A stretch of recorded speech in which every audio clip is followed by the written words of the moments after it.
Hey guys, welcome back to Class with Cass. It's your girl Cassandra. For those of you who don't know me, I got into every school I applied to, including all 8 Ivy Leagues. And so I'm just here as your big sis, sharing all the advice that I give to my students in terms of how to approach, for today, Harvard's questions. Harvard has 5 150-word questions. Note before I get into these questions, a strategy that I really like to use is just think of the 5 or 6 most important things about yourself outside of your personal statement and try to work backwards and see where you can fit those things into these 5. When I say important things, here's what I mean.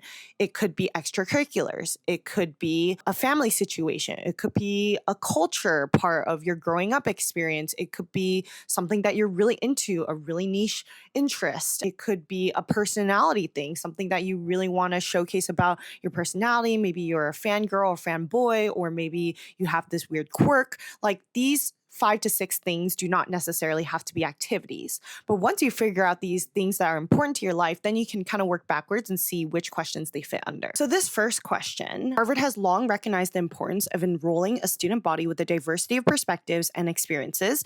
How will the life experiences that shaped who you are today enable you to contribute to Harvard? So first, I want to talk about the word diversity. I think a lot of us immediately jump to things like race, ethnicity, gender, sexuality when we think about diversity or socioeconomic status. Not necessarily. Diversity truly, in this case, I think, can mean anything. And for a lot of students, it's hard to think about, oh, what makes me different? Like, my life is so boring, it's so mundane, there's nothing special about me. But I just want to point out to you that not everyone lives your life. So even, for example, the fact that, let's say you have 2 sisters, right? Not everyone has 2 sisters. I don't have any sisters. I just have one brother. Like, small things like that can make a difference in the way that you experience life growing up. So that's the first thing I want to say. So once you figure out kind of like what element of your life that maybe is a little bit different than others that you want to talk about, then you have to answer the second question: how will you contribute to Harvard? Another way to think about this question is, because of this life experience, what is the superpower I'm gaining that will enable me to be a contributor on campus, whether I'm in the dorms with my friends or in the classrooms with my professors? So continuing the 2 sisters example, maybe that made you a really good conflict mediator or peacemaker. So how does that show up in a dorm setting? How does that show up in a club setting? How does that show up in the stuff that you're going to research or the way that you approach the world? So that is what this question is getting at. What is the superpower that you have developed that you're going to bring to campus? So question 2, describe a time when you strongly disagreed with someone about an idea or issue. How did you communicate or engage with this person? What did you learn from this experience? Thinking about times that you have disagreed with someone, this does not have to be limited to an academic setting. This can be in your personal life, your friendships, your relationships with your family. The most important thing is, what did you learn from this experience? Like, how did you personally grow? You disagreed with someone, and maybe you come away still thinking that your opinion is right, but did something about you change after this experience? Like, did you learn, oh, there's maybe a different tactic of approaching conflict, or maybe you learn to listen to the other person before jumping to conclusions? Like, what is it that you're trying to say to yourself, besides the fact that, like, you still think that you are right and you're arguing for something that is arguably noble, if that is the case? The reason why they're asking you this is because in college, you're going to encounter so many people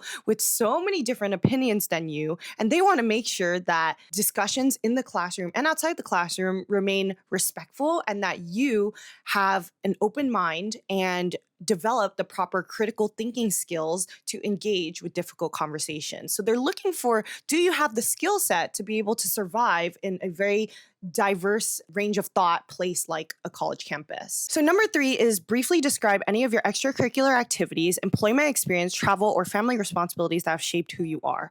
So this question is kind of like a free-for-all, which is why I might approach this question after you've answered everything else to see, like, what have you not talked about yet that is important to you in your life? It could be a family situation, right? It could be one of your extracurriculars.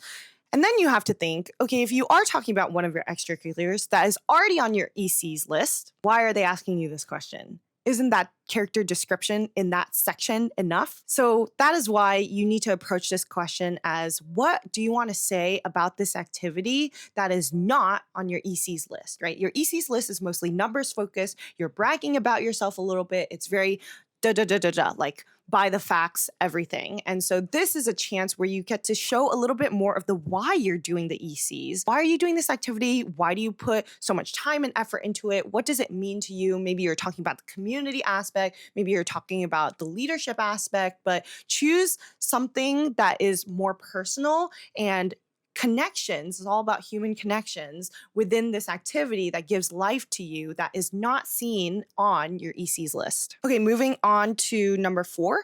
How do you hope to use your Harvard education in the future?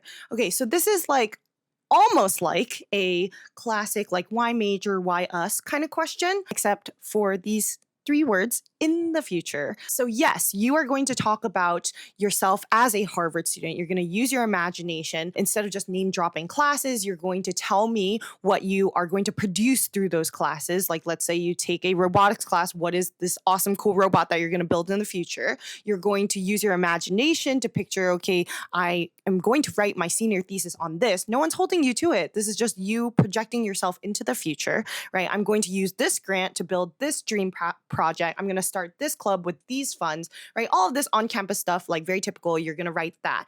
The key here is also in the future. That is something you have to think about as well. So think about your final goal in life. Maybe you're unsure of that. You have a couple different ideas of what a possible career could look like. If you know, amazing. Now think backwards. Let's say your dream is to, I don't know, work with inner city kids in a specific city and you want to establish some sort of nonprofit program for them. Okay, great. Now work backwards. How can Harvard's resources get you to that position? Do they already have connections in the city that you want to work with? Are there alumni who have gone down this path before? What's the network look like? What about higher education? So there are just different ways of basically positioning the school as the answer to your problems, or basically the stepping stone to get to the big picture of you becoming this awesome person, career, blah, blah, blah, giving back to the world. You position the school as the next step and a necessity in your journey to reach your goals. Okay, so that brings us to question number 5. Top 3 things your roommates might like to know about you. A super fun one. Stanford also has a roommate question as well. The difference between this one and Stanford is asking for 3 things. And also you do not necessarily have to format this in a note to your roommate. So you can just kind of list these 3 things about yourself. This is really fun. Do not overthink it, but do ask yourself, what is it that I'm actually saying about myself? So a lot of you guys will probably write about like morning routines and like the way you clean your room or live your life inside your room. Those are all fine and dandy, but like, what is the deeper meaning behind that? Like, why tell me that you are a little bit disorganized? Like, what is the value in you telling me that? Are you saying, is that just a quirky way to get me interested in reading this essay? But what you're really saying about yourself is, I may be messy, but there's like a controlled chaos and genius in the way that I organize my room that carries over to the how I approach research or academia. Also, I encourage you to think outside of like your quirks and your living situation. Like, these can just be things that are really interesting about you that you simply couldn't fit anywhere else in your application, or you don't really talk about it in your other supplements. Like for me, some of the lighter things that I would try to squeeze into these quirky questions when I was applying for college, I tried to squeeze in like my obsession for Hamilton to show that I was like into musical theater. I would squeeze in my obsession for samurais to show that like I'm into history. I definitely talked a lot about my passion for Marvel, and that's fine and dandy, but I was making sure to connect my passion for Marvel to the way that I see the world. So in some of my academic reports for school projects, I actually like use Marvel as a lens to discover something a little bit more meaningful or relevant to the real world. And I kind of was saying, like, in some of these funner essays, like, that's what I'm going to do when I come to your school. Like, my passions are light and silly, but they will always like infiltrate basically my classroom studies, and I'm passionate about it, and I can actually connect it to something bigger and more meaningful than just me being like, I don't know, a superhero nerd. So that's my advice on how to approach these 5 Harvard questions. I actually think that these 5 are a really good jumping off point as a base for the rest of your essays. So you're gonna probably come up with like different versions about the same topics that you're gonna write for Harvard for these other schools. So this is a really great place to start. Leave a comment, let me know which school you want me to do next, and I will do that.